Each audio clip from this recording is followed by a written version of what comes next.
Ahoy mates, I'm Zolanius and welcome to my den.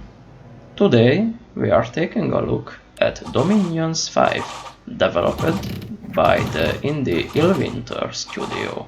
This game isn't as obscure as many other titles covered by this channel, and you might have learned about it already, being exposed to its greatness, many strengths, and infinite potential. So we are taking a more in-depth look, focusing on more what others might have missed. Don't get me wrong, I love this game just as much as the next guy, but it got so much positive attention that people are forgetting about the negatives, and this allows the developers, all two of them, to skimp on actual improvements. So, for those who are new to the title, let me introduce it. Dominions is a turn-based strategic war game set in a high fantasy world in which you take control of literal gods and clash against others for dominion, hence the name. For this, you are given a capital to expand from and a starting army to do so. You will need to build temples to strengthen your god, recruit priests to weaken others, erect fortresses to repel enemy armies and to make your own, and construct laboratories from which your mages will churn out spells, artifacts, and summoned monsters. The visuals are pixel art, meaning you won't need the latest NVIDIA or AMD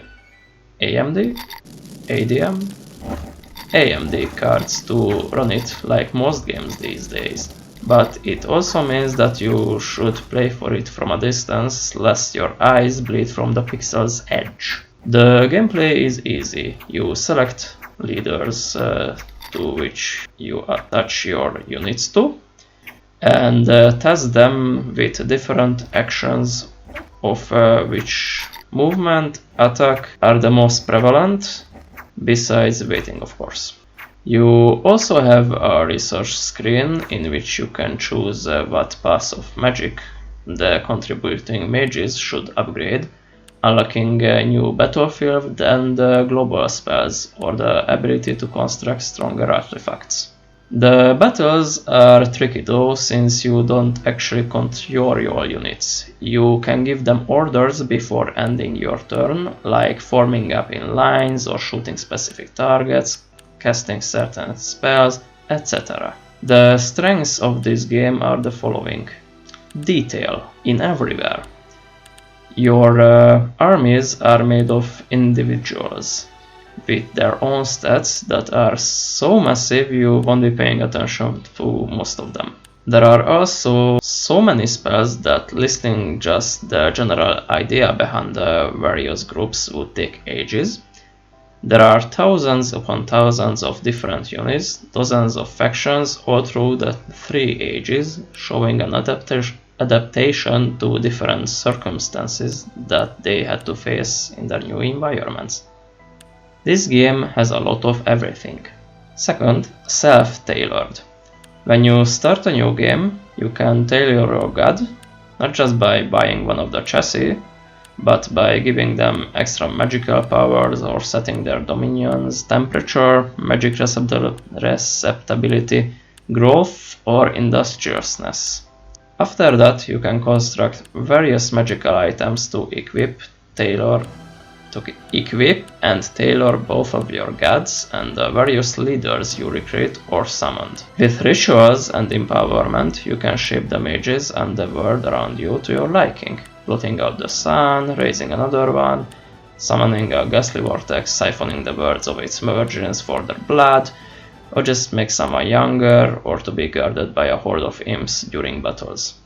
Your army's composition are also your own choice and ability. The capital and forts give access to a wide variety of native units, whilst taking over certain provinces will allow you to recruit exotic independent ones, or even the warriors of your slain enemies.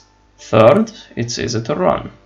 This game isn't particularly resource heavy. Most maps and games can be played on a potato with wires, and even the largest achievable ones don't need the latest processors or 32 plus gigabytes of RAM. This means it can be played almost by anybody, which contributed to the next point. Fourth, large and active fanbase. Whilst not as large as mainstream titles, unless they are, like compared to the Dawn of War 3 community, it's still enough for you to find multiplayer maps easily. Thanks to the updates, you don't need to send save files via emails anymore, which is neat. With the expansion to Steam, Dominions also had the chance to include Workshop, which allows people to upload maps of ever-increasing quality. And if that isn't enough already, there is an active and productive modding community as well, spoiling us with new stuff to play with, rebalancing the old, or converting the whole game to a new setting. Yes, there is a Warhammer mod, go play with it. However, all said and done, now we reach the part most reviewers usually omit, the weaknesses of the game. First, we have the obvious. Hard entry. There are thousands upon thousands of units, hundreds of spells and gods, dozens of factions, and time tree for all of them throughout the ages. Going through all of this is a lifetime job, especially if you want to play mods as well. The amount of detail on every unit makes one looking at the interface for the first time back away in terror.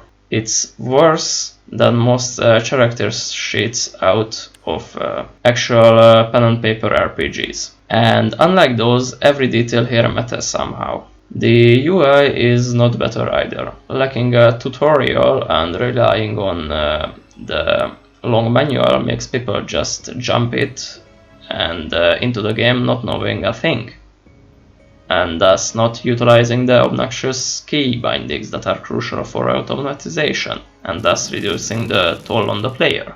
Mastering the game takes possibly a lifetime and even more, whilst getting good at it is hundreds of hours of work.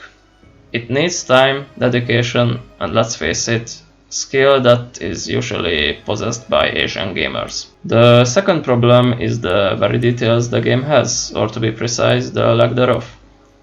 There are thousands upon thousands of units, yes, and the majority is copy-paste though. Almost everybody has a goddamn swordsman, for example, and most times the difference is just colors, not sprites or god forbid stats. Also about that amalgamation of stats you see. The first column is the important one, the second is tertiary, and the third is only important for leaders. The equipment is not that important as stats. You will most likely use a large and strong minotaur armed with an axe instead of a spearman, mainly because the really important things are abilities like poison aura or trampling or being mindless.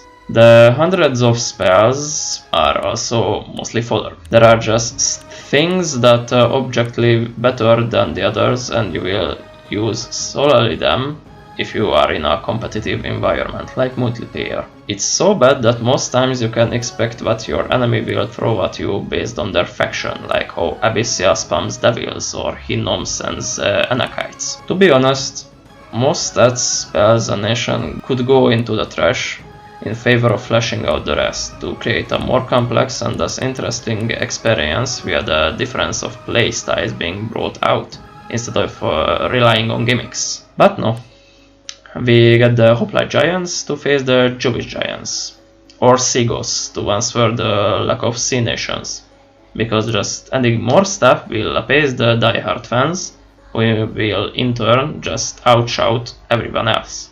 Third problem is actually with the resources the game eats. While most maps can be played on potatoes, that is because most maps are small. There is an in-game random map editor that if you put the limits will promptly shit itself. Back then it was worse, you could actually give values to the generator that it couldn't even generate.